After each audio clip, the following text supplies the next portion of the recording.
What is going on, guys? Welcome back to another video. In this video I want to go over foods in Albion Online. Foods are probably the most important gameplay aspect of this game. Albion Online doesn't really do a great job explaining to you how these foods work, when you should use these foods, and where you should use these foods. They basically tell you this is the slot for foods, put a food there, eat it, and you'll get a special effect. In this video, I'm hoping to go over all of the foods and teach you when you should use the foods and where you should use the foods, and go over exactly all of the foods in the game and tell you what they do and where you should use them. So let's go ahead and get started. The first kind of foods are probably the one you probably have seen if you started the game, which are the soups. I think you actually get carrot soups when you finish the tutorial, but these are basically the main or the simplest kind of foods in the game. You'll probably carry out some carrot soups when you're starting out. And the foods, what they do is they basically increase your health regeneration by a certain percent for a certain amount of time. I do want to say before I continue, all foods have a 30-minute time. So every time you eat a food, you will have that special effect that the food provides for at least 30 minutes. Once those 30 minutes are over, you will need to eat another food or the same food to obtain the same effects or a different effect. So for the carrot soups, if you hover over the item spells, it says that it improves your health regeneration by 100% for 30 minutes.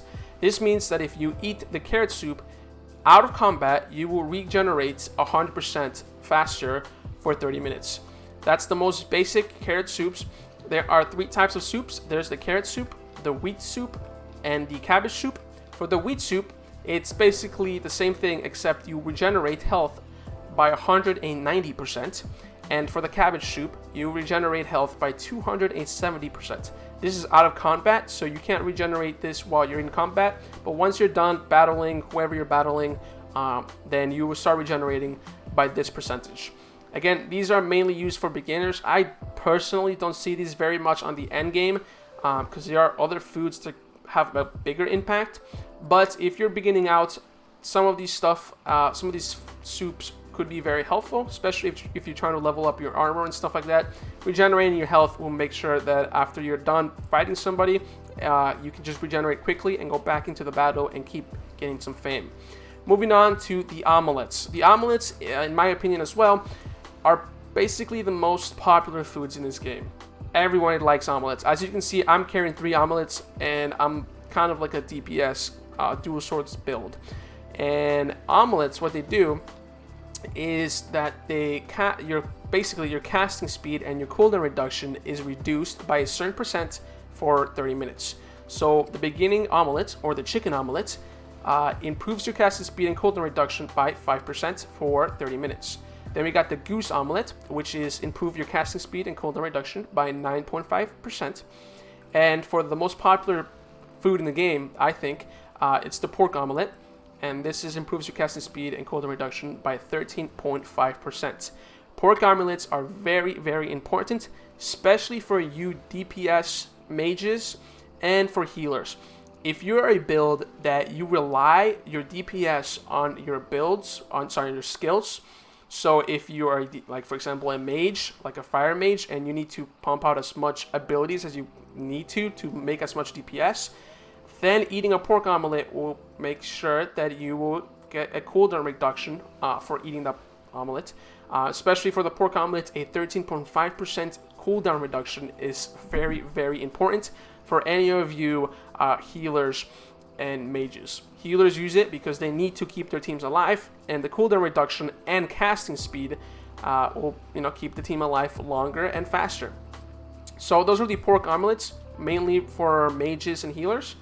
We'll move on to the sandwiches, and the sandwiches are kind of, you can say, like the soups, but what they do is they improve your maximum health by a certain percent. So the goat sandwich improves your maximum health by 5%. We got the mutton sandwich, which improves your maximum health by 9.5%, and the beef sandwich, which improves your maximum health by 13.5%. Sandwiches are used, as you can probably tell, by tanks. A lot of tanks will bring some sandwiches because they need to, soak in as much damage as they can.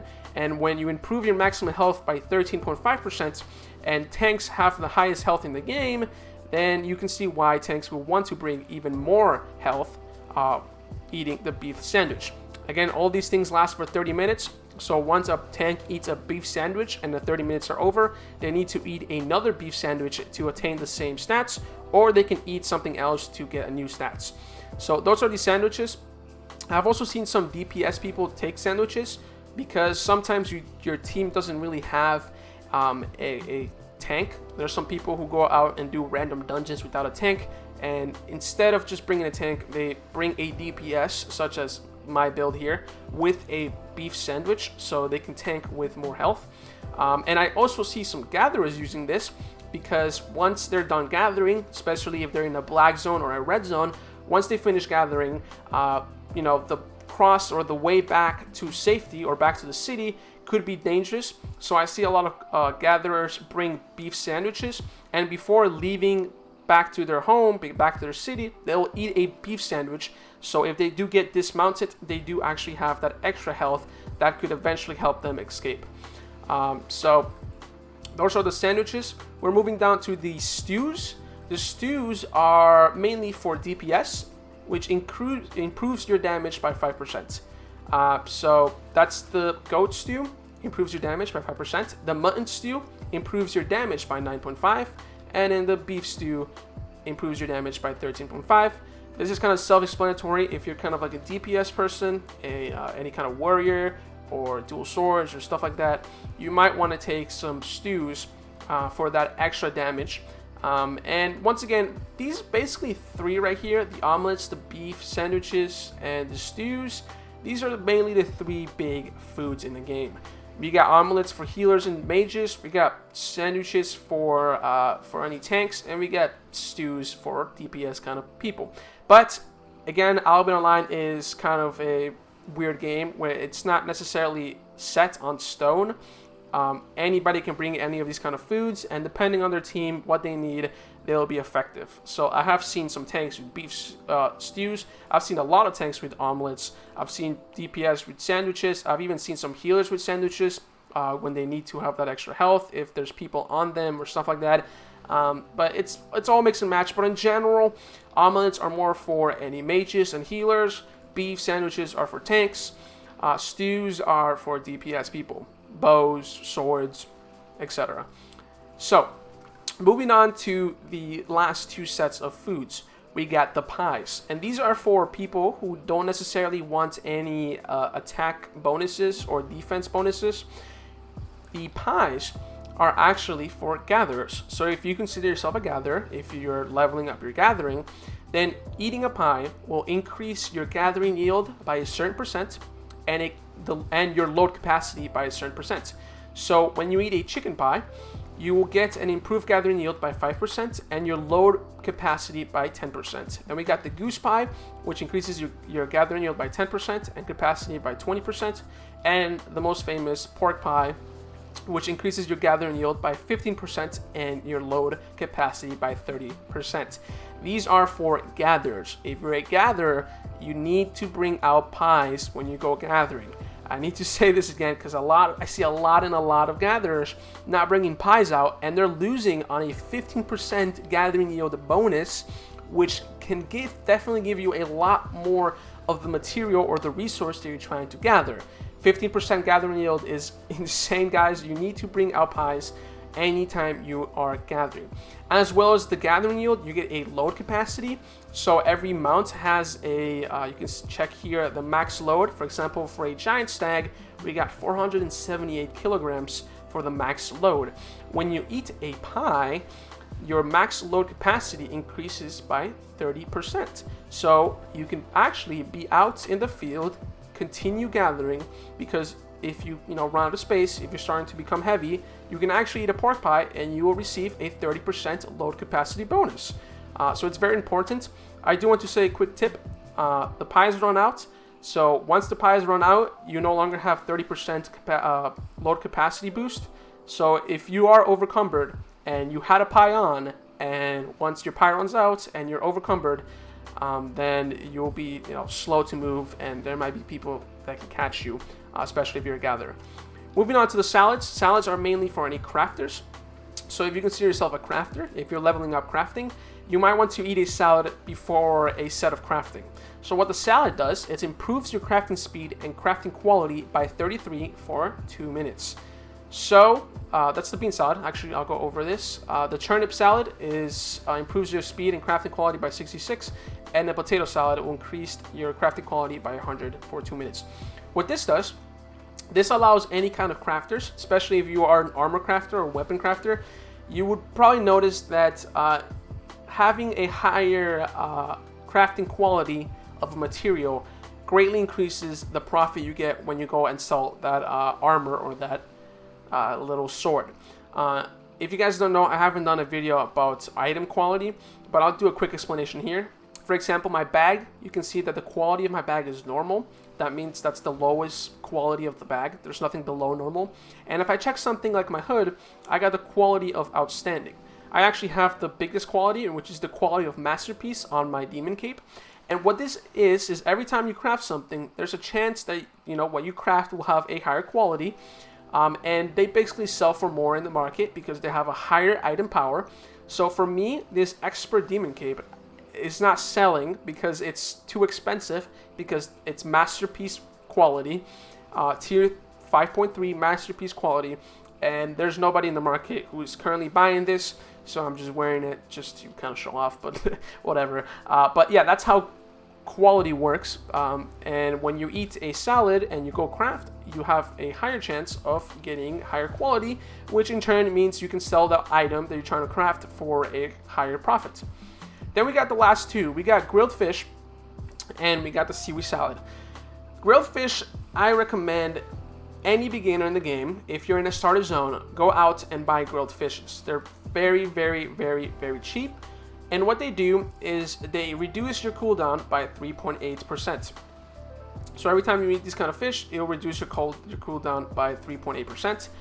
So any kind of beginner or any sort of player who's starting the game, you need to buy grilled fish, I suggest, and go out in the world and continue doing what you're doing, but having that extra, cooldown reduction. Seaweed salad is for any fisherman. I want to say something and explain something that a lot of people don't actually know in the game. Pork pies or any pies do not give you a gathering yield when you're fishing. Fishing is not gathering. Fishing is fishing. So a lot of people would bring pies or something and try fishing, and they will not get that 15% yield. They will get the 15% load capacity, but they won't get that 15% gathering yield when doing that. That does not exist for any fishing. Fishermen have to bring bait for their yield to go up, and well, not their yield, but for their speed of catching something goes up. But for any kind of fisherman, you can also bring a seaweed salad, and what this does is increase your fishing speed by 10%. If you know how to fish in this game, there's kind of like a mini game where you have to keep the little bait in the middle of the little bar, and you have to wait until the fish finishes fishing, or I don't really know how to explain it, but this increases that so you can catch fish 10% faster. Kind of how the pie works, except it's not gathering yield, so it's just speed. So the pies are for yield per node that you mine or gather or chop, and the seaweed salad is more of the speed. So seaweed salads are basically the pies of fishing. With that being said, that concludes all of the foods. There are some foods I did not bring to the table, such as the clam soups or the crab omelettes. Those foods are generally not used that often because they split all of these stats, and a lot of people are just like focusing on one main stat. But if you do want to look around for some foods, there are the clam soups and the crab omelettes, and then the lurcher sandwiches, if you want to do your own research on that. These are all the foods that you're probably going to need in the game, and whatever your play style is, there is a food for you. We got DPS, tank, any mages or healer, gatherer, crafter. All of these foods are useful, and I suggest before leaving for an adventure or leaving to go gather, make sure you are carrying out foods. They are greatly impact your gameplay, and they will help you out in the end. I hope you guys enjoyed this video. If you did, make sure you hit that like button. Comment below what you think about this guide. And make sure you subscribe for more Albion content. I'm trying to bring as much Albion content as I can to the table. I hope you guys enjoyed this video, and I will see you guys later on my next video. Peace.